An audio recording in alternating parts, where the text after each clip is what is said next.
আসসালামু আলাইকুম ওয়া রাহমাতুল্লাহি ওয়া বারাকাতুহু। ইয়া জাল জালাল ওয়াল ইকরাম, শূন্যের উপরে শূন্য, এই মাঝখানে ভাসমান এই পৃথিবী। কারণ এর ভিতরে আমাদের আল্লাহ পাকের দুনিয়াতে পাঠিয়েছে। এই মাটি থেকে আমরা এসেছি, আবার ফিরা মাটির উপরে চলে যাব।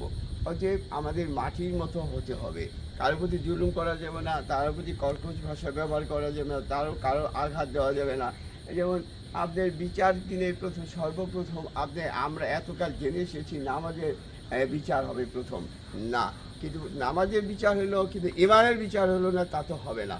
সর্বপ্রথম হয়তো আল্লাহ পাক রাব্বুল আলামিন আমাদের ইমানের বিচার হবে।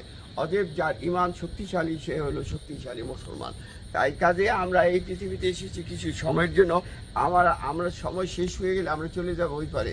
সময়ের দাম পৃথিবীতে সবচেয়ে বেশি। থ্যাংক ইউ, ধন্যবাদ। আসসালামু আলাইকুম ওয়া রাহমাতুল্লাহি